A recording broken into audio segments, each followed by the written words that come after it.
Assalamualaikum warahmatullahi wabarakatuh. Perkenalkan, saya Faisal Lutfi Arhab. Saya dari jurusan Farmasi angkatan 2022, Fakultas Matematika dan Ilmu Pengetahuan Alam, Universitas Sriwijaya.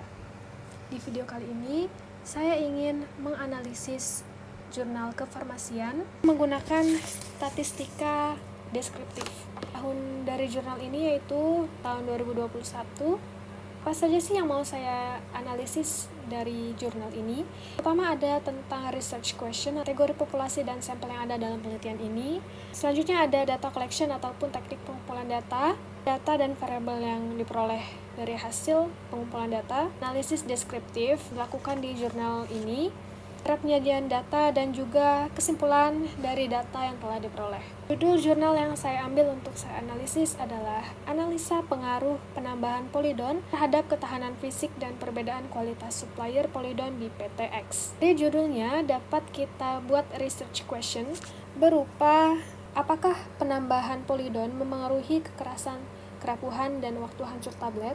Research question yang kedua ada berapakah jumlah penambahan polidon yang optimal untuk mencapai kekerasan tinggi, kerapuhan rendah, dan waktu hancur yang tepat.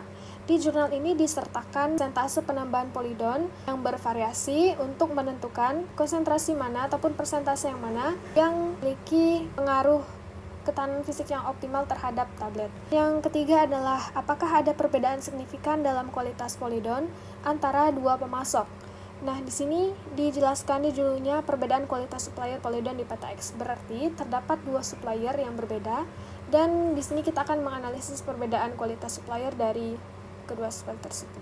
Di dalam jurnal ini, populasinya adalah tablet yang diproduksi dalam industri farmasi. Dan sampelnya adalah granul yang digunakan dalam produksi tablet dengan tingkat penambahan polidon yang berbeda. Ada 0%, 3%, 6%, dan juga 9%. 6 sampel ataupun 6 replikasi diuji untuk setiap persentase penambahan polidon. Teknik data collection ataupun pengumpulan datanya dilakukan secara eksperimental. Hal ini melibatkan pengukuran 3 sifat fisik tablet yang yaitu kekerasan, kerapuhan, dan juga waktu hancur. Setelah ditambahkan berbagai jumlah polidon. Teknik pengumpulan data ataupun data collection-nya ini dikategorikan sebagai pengumpulan data primer melalui eksperimen yang terkontrol. Jenis datanya ini adalah kuantitatif atau nama lain dari data kuantitatif ini adalah data numerik. Variabelnya itu dibagi jadi dua, ada independen dan juga dependen. Kalau variabel independennya itu ada persentase polidon yang ditambahkan meliputi 0%, 3%, 6%, dan juga 9%. Variabel dependennya ada kekerasan, kerapuhan, dan juga waktu hancur tablet. Analisis deskriptif apa sih yang digunakan di dalam jurnal ini? Jenisnya statistik deskriptif ini digunakan untuk merangkum data untuk setiap variabel, yaitu menggunakan rata-rata dan juga standar deviasi, serta memeriksa normalitas dan homogenitas data. Kemudian ada uji ANOVA ataupun Analysis of Variance dilakukan untuk menilai signifikansi perbedaan dalam variabel dependent. Diikuti oleh uji 2K, ini data hasil analisa 2K-nya, untuk perbandingan post hoc. Bisa dilihat di dalam jurnal ini, data yang diperoleh dari hasil eksperimen itu disajikan dalam bentuk tabel dan juga dalam bentuk grafik.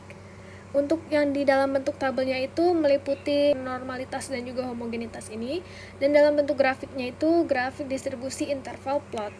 Representasi grafis dari hasil seperti interval plot menampilkan tren secara visual, yang tadi interval plot ini, misalnya peningkatan kekerasan dengan penambahan polidon yang lebih banyak.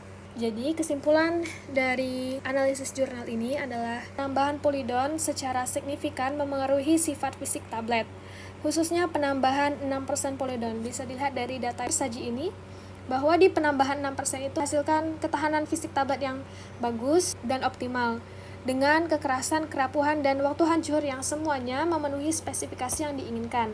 Selain itu, tidak ditemukan perbedaan signifikan dalam kualitas polidon antara kedua pemasok yang diuji.